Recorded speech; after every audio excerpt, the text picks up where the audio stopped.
আসসালামু আলাইকুম প্রিয় দেশবাসী। আমাদের দেশনেত্রী বেগম খালেদা জিয়া অসুস্থ। দেশ বিদেশে অনেক মানুষই দোয়া করতেছে, আপনারাও দোয়া করতেছেন।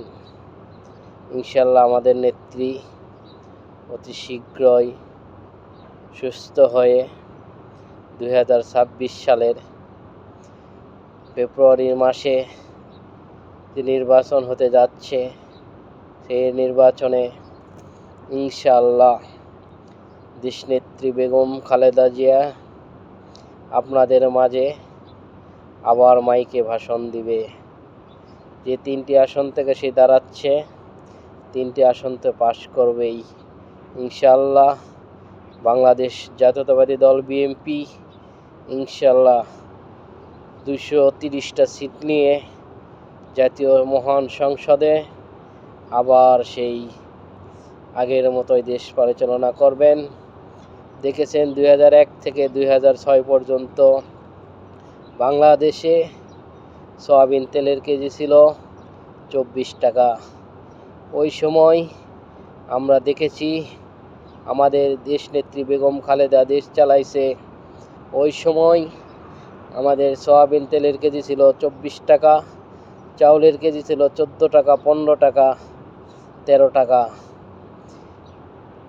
2006 সালের পর থেকে আওয়ামী লীগ ক্ষমতা আসার পরে চাউলের কেজি বাড়তে বাড়তে, তেলের কেজি বাড়তে বাড়তে 200 টাকা পর্যন্ত তেলের কেজি লাগাইছিল। তেলের কেজি 200 টাকা লাগাইছে, চাল 70 টাকা 50 টাকা কেজি খাইছে আমাদের দেশের মানুষ। কাঁচামরিচ 1000 টাকা কেজিও খেয়েছে একটি বছর। তাই আমরা বলতে চাই, বাংলাদেশ জাতীয়তাবাদী দল বিএনপি ইনশাল্লাহ ক্ষমতা আসলে আগের মতোই 15 থেকে 25 টাকার ভিতরে চাউলের কেজি রাখার চেষ্টা করবে।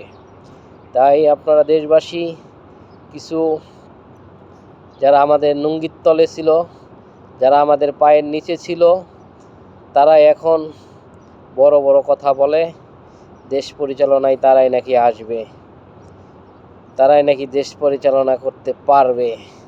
যারা 1971 সালে পরাজিত হয়েছিল, 2026 সালেও তারা পরাজিত হবে।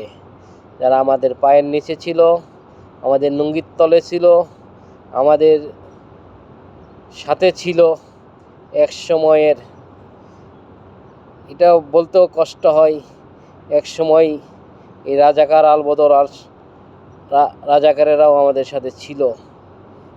সেটা একটা বিশেষ একটা ইয়েতে ছিল, কিন্তু এখন 2024 সালের পর থেকে তারা এখন আমাদের সঙ্গে নেই। এই জন্য আমরা দেশবাসী এখন অনেক আনন্দিত, কারণ আমাদের সাথে রাজাকার আলবদররা নাই। এই জন্যই আমাদের দেশনেত্রী বেগম খালেদা জিয়া ইনশাল্লাহ 2026 সালে সুস্থ হয়ে দেশ পরিচালনায় আবার আগের মতোই আসবে ইনশাল্লাহ। আপনারা ভালো থাকবেন, দোয়া করবেন আমাদের দেশনেত্রীর জন্যে। আমাদের দেশনায়ক তারেক রহমান অচিরেই আমাদের দেশে আসবেন ইনশাল্লাহ, তার জন্যও দোয়া করবেন। আসসালামু আলাইকুম।